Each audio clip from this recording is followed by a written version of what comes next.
Ngayong araw, Mayo 25 at regular session ngayon ng ating mga senador dyan sa Senate of the Philippines.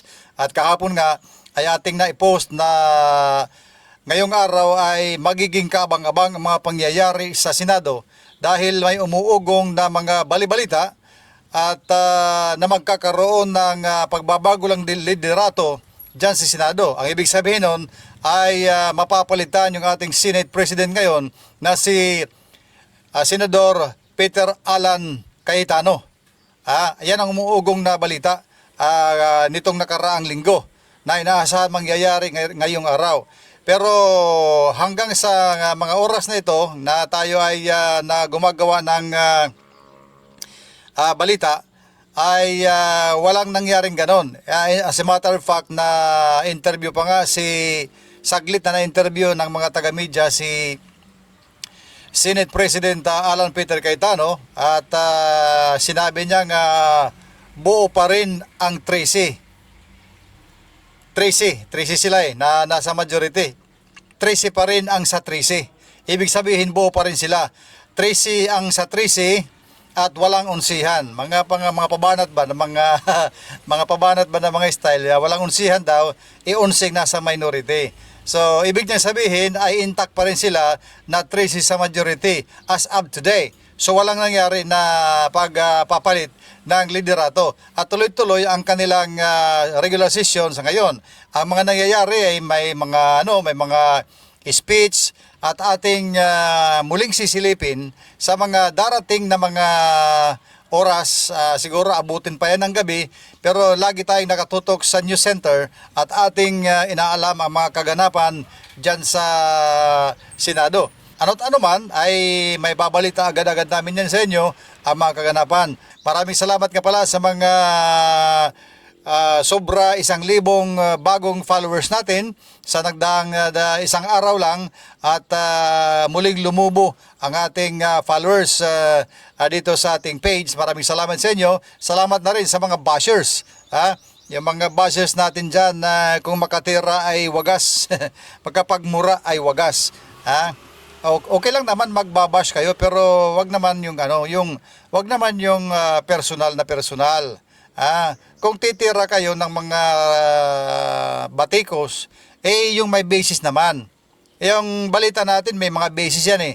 Yung mga balita natin ay galing din sa mga balita, dinidiscuss lang natin, dinidetalye natin, dinidiscuss yung mga nangyayari sa ating national na mga eksena doon sa kauluhan.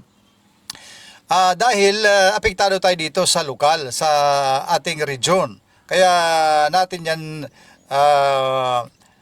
ating pinag-uusapan para may malaman na ng paksa by paksa ang ating mga issue na pinag-uusapan. May mga bashers kasi na basta lang tira ng tira. Mumurahin ka personal. Di naman natin ito ginagawa para sa personal natin eh. Wala namang nagbabayad sa atin rito na politiko para siya ay pagwapuhin, papugiin o kaya isang politiko na para siraan natin. Walang ganon. Alam niyo yan, wala tayong sinisiraan na politiko dito. Wala rin tayong pinapapugi, pinapagwapo na politiko rito.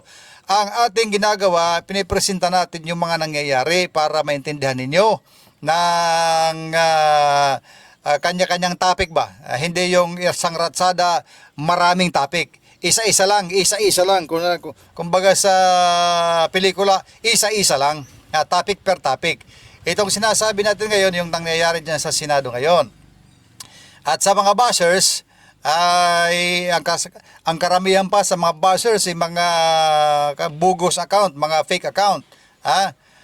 Okay lang naman yan na yung mga ibang nagfa-follow, mag-komentaryo rin pag hindi niyo gusto. Okay lang, magpalabas kayo ng inyong mga hinanaing, ng inyong mga ibig sabihin.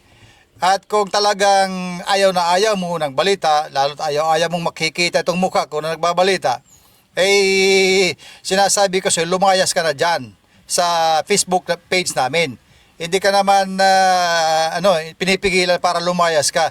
Isang tulak mo lang sa cellphone sa screen mo, scroll up, scroll down, mawawala na ako. Hindi mo na kailangang magmura ng magmura, murahin ako ng murahin nang wala naman sa lugar. Tayo nagbabalita lamang, nagbabahagi tayo bilang kasapi ng media at trabaho natin yan na ipaalam sa publiko ang mga kaganapan. Pero hindi alalahanin nyo ang freedom natin sa ating mga expression at sa ating mga pinagsasabi at mga ginagawa natin. Lahat yan ay may kaakibat na mga penalidad pagka tayo sumubra sa ginagawa natin. Lalo-lalo na dito sa Facebook, sa social media. Alam niyo yan. Marami nakakasuhan ng cyber libel at kung ano-ano pa. Nagbabalita lang tayo at ang binabalita natin ay yung mga nangyayari dyan na maaaring inyong nakaligtaan at sinasabi natin para inyong malaman. Okay lang mag-comment. Mag-comment kayo sa issue. Kung anong paningin ninyo. Mag-comment kayo sa issue. Mag-comment kayo kung anong nangyayari. Ganon ang pagko-comment. Hindi yung ko-comment mo yung mukha ko. Bulol daw ako. Paano ako naging bulol? Personal masyado yon. Hindi ito personal na usapin dito. Ito ay usapin na mga nangyayari sa ating bansa.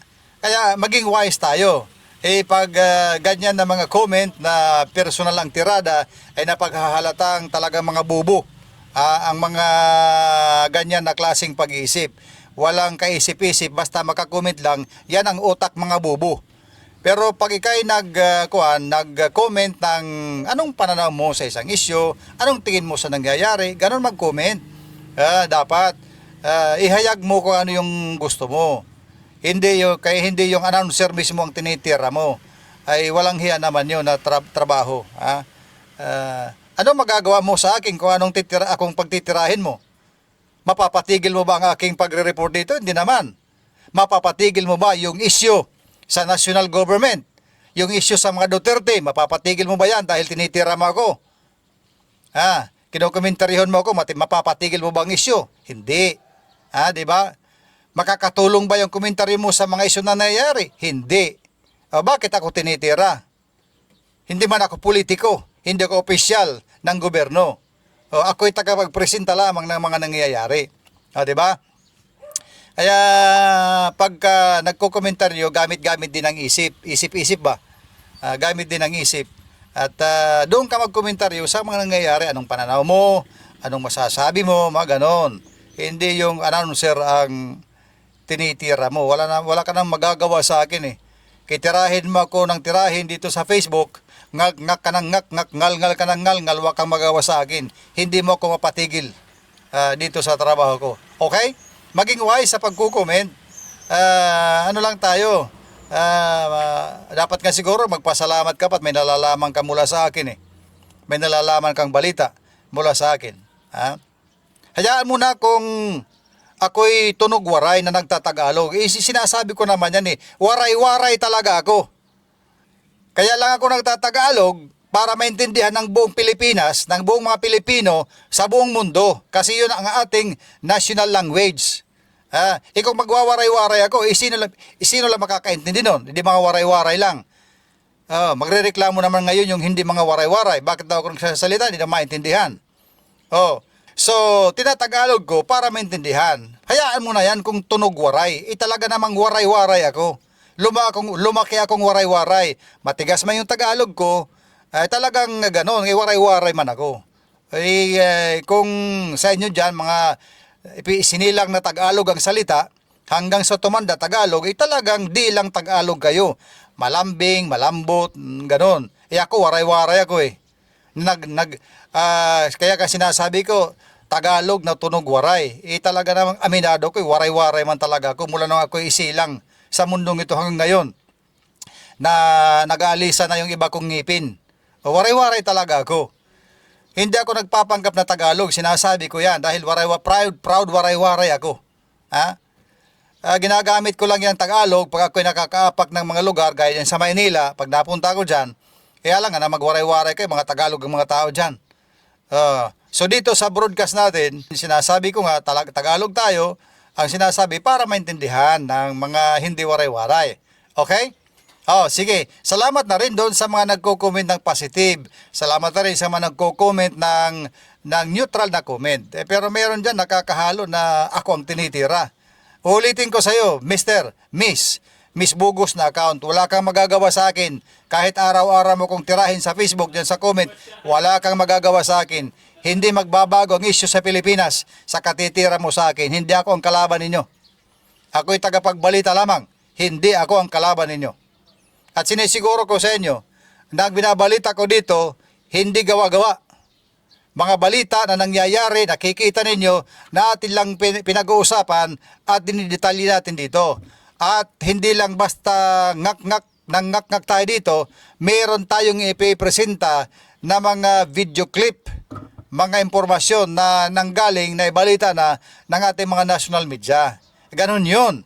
Hindi tayo gumagawa ng balita rito. Ang pinag-uusapan natin ay nangyari ng mga balita at maaaring mga mangyari na mga balita. Okay? Klaro ba yun? Oh, sige.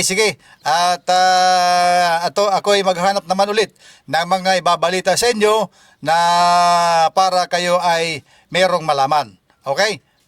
Pero huwag kalimutan, kayo ay mag-follow, like and share dito sa ating Facebook page, sa ating YouTube channel, at nang kayo ay may malaman na mga balita at nang kayo ay maraming ma-update na mga balita habang kayo nakahiga, habang kayo nakatambay at kayo nag-scroll down, scroll up sa inyong mga cellphone. Pag kayo nadaanan ninyo ay may malalaman din kayong mga balita. Ano ha? O sige, yan muna for now. Bye!